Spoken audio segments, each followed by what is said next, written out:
बिस्मिल्लाहिर्रहमानिर्रहीम, अस्सलाम वालेकुम टू ऑल ऑफ यू। आज का जो हमारा लेक्चर है वो सेकंड लेक्चर है इंग्लिश ग्रामर का। इससे पहले हमने डिस्कस किया था, हमारे पास हमने जो सेंटेंस है उसको डिस्कस किया था। आज हम डिस्कस करने जा रहे हैं सेंटेंस के स्ट्रक्चर को, यानी अगर हम कोई भी सेंटेंस बनाते हैं तो उसके स्ट्रक्चर्स हमारे पास क्या होते हैं। फॉर एग्जांपल अगर हम कोई भी बिल्डिंग बनाते हैं, सबसे पहले उसको बुनियाद बनाते हैं, उसका स्ट्रक्चर बनाते हैं कि जो बिल्डिंग है वो किन किन चीज़ों से मिलकर बना है। सेम इसी तरह अगर हम सेंटेंस की बात करते हैं तो हम इस बात को फॉलो करके आगे बढ़ने की कोशिश करते हैं कि अगर हम जुमला बनाते हैं तो जुमले बनाने के साथ साथ हम उसके स्ट्रक्चर को भी फॉलो करते हैं, ताकि हमारे पास जो सेंटेंस हैं वो हमारे पास किस में आ जाए, वो हमारे पास करेक्ट फॉर्म में आ जाए, वो हमारे पास सही जुमले बन जाएं। ठीक है, सबसे पहले हम जब भी कोई भी जुमला बनाते हैं तो जुमला बनाने से पहले हमने उसके स्ट्रक्चर को माइंड में रखना होता है कि जुमले जब भी हम बनाते हैं तो उसके पास हमारे पास कौन कौन से ऐसे स्ट्रक्चर्स हैं, कौन कौन से ऐसे इक्विपमेंट्स हैं जिसकी वजह से हम अपने इन चीज़ों को फॉलो करके एक सेंटेंस बना सकते हैं। ठीक है, कोई भी सेंटेंस शुरू करने से पहले आप ये देखें कि सेंटेंस के अंदर सब्जेक्ट मौजूद है या नहीं है। ठीक है, आप ये देखें कि सब्जेक्ट कहते हैं काम करने वाले को। ठीक है, the doer of an action, काम करने वाला, जुमले में काम करने वाले को सब्जेक्ट कहा जाता है। कोई भी शख्स हो, वो अगर जुमले में काम कर रहा है, ही शी इट कोई भी हो सकता है, तो वो हमारे पास होगा जी सब्जेक्ट। सब्जेक्ट कहते हैं जी काम करने वालों को। ये आप देखें कि इस सेंटेंस में हमारे पास एक एग्जांपल है, he is walking with me. देखें, he is walking with me, तो ही कौन है? ही मतलब वो कौन है? कोई नाम हो सकता है, अली हो सकता है, कुछ भी हो सकता है। ठीक है, किसी भी शख्स का नाम हो सकता है। ये आप देखें, जो ही है ये किस चीज़ को रेफर कर रहा है? ये सिंगुलर को रेफर कर रहा है। ठीक है, ये बात याद रखें, सिंगुलर कहते हैं वाहिद को। ठीक है, ये एक वाहिद शख्स को यहाँ पे डिस्क्राइब कर रहा है। अगर कोई भी वाहिद शख्स है सब्जेक्ट में, ये बात याद रखें, तो उसका जो वर्ब एग्रीमेंट है वो भी हमारे पास क्या होगा? सिंगुलर फॉर्म में होगा। अगर यहाँ पे ही है तो ही के आगे हम हेल्पिंग वर्ब हमेशा क्या लगाते हैं? सिंगुलर लगाते हैं। यहाँ पे हम आर नहीं लगा सकते। क्या नहीं लगा सकते जी? यहाँ पे हम आर बिल्कुल भी नहीं लगा सकते। ऐसा नहीं होगा कि he are walking with me, no. क्यों? He is walking with me, क्योंकि he is walking with me क्यों है? क्योंकि हमारे पास सब्जेक्ट सिंगुलर है।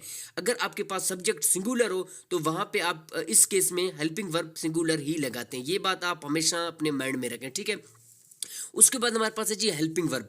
याद रखें, हेल्पिंग वर्ब्स आप ये देखें कि जुमले में वर्ब की को वो वर्ड्स जो वर्ब की मदद करें। ठीक है, अब हम ये आगे देखते हैं कि वर्ब बेसिकली क्या है। ठीक है, सबसे पहले आप ये देखें कि दोज वर्ड्स, ये देखें those words which help the verb, जो वर्ब की मदद करें उन अल्फाज को क्या कहा जाता है? Helping verb. आप ये देखें, हेल्पिंग का मतलब क्या है?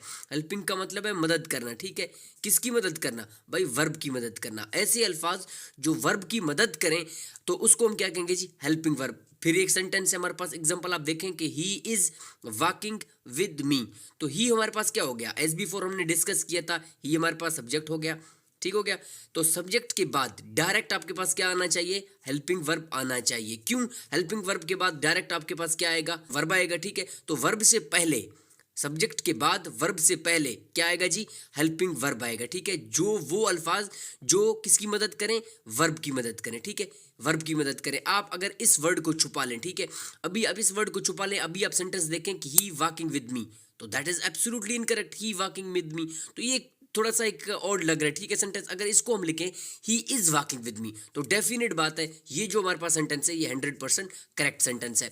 उसके बाद हम देखते हैं कि हमारे पास वर्ब क्या चीज़ है। ठीक है, वर्ब हमारे पास है those words which shows an action, वो अल्फाज जो किसी अमल को शो करें। ठीक है, अब ये देखें वॉकिंग क्या है हमारे पास? वॉकिंग हमारे पास वर्ब है। याद रखें, उर्दू के किसी भी जुमले के आखिर में हमारे पास मोस्टली ना आ जाए, खाना, पीना, चलना, दौड़ना, ये सारी चीज़ें हमारे पास क्या हैं? याद रखें, वो हमारे पास सारे वर्ब्स हैं। ठीक है, वो जो किसी अमल को शो करें। ठीक है, ऐसे अल्फाज जो किसी अमल को शो करें उनको हम क्या कहते हैं जी? वर्ब्स कहते हैं। ठीक है, आप फिर एक सेंटेंस देख लें, ही इज वॉकिंग विद मी, तो वॉकिंग हमारे पास क्या है? वर्ब है। उसके बाद हम देखते हैं कि इसको जो लास्ट है वो हमारे पास क्या है? ऑब्जेक्ट है। ऑब्जेक्ट क्या है? ऐसे वर्ड जो क्या करें? रिसीव करे एक्शन को या अफेक्टेड हूं। तो इसमें हम ये देखते हैं कि ये जो हमारे पास ऑब्जेक्ट है, ऑब्जेक्ट हमेशा क्या आएगा? लास्ट में आएगा। सब्जेक्ट हमेशा कहाँ पे आएगा, स्टार्ट में आएगा। अब ये देखें कि ही हमने डिस्कस किया था, इसको भी डिस्कस किया, वाक्य को भी डिस्कस किया, और यहाँ पे विद है, इस विद को आप छोड़ दें, ठीक है, ये प्रेपोजिशन है, ठीक है, ये आप इसके साथ वैसे भी लगा देते हैं। तो मी हमारे पास क्या है, मी हमारे पास ऑब्जेक्ट है। तो आप ये देखें कि ही इज वॉकिंग विद मी, तो मी हमारे पास क्या है, मी हमारे पास क्या है, प्रोनाउन है, ठीक है, प्रोनाउन है, तो इसका सब्जेक्टिव केस क्या है, आई है, ठीक है। तो यहाँ पे आप देखें मी अफेक्ट हो रहा है, नहीं हो रहा, तो यहाँ पे मी अफेक्ट हो रहा है। तो सब्जेक्ट में जो मी है ये अफेक्ट हो रहा है, सब्जेक्ट में ये सेंटेंस, पूरे सेंटेंस में अगर कोई भी चीज़ अफेक्ट हो रहा है, डायरेक्ट अफेक्ट, तो उसको ऑब्जेक्ट कहते हैं। तो ये हमारे पास, इसको हम डायरेक्ट ऑब्जेक्ट भी कहते हैं, ये बात याद रखें, ठीक है।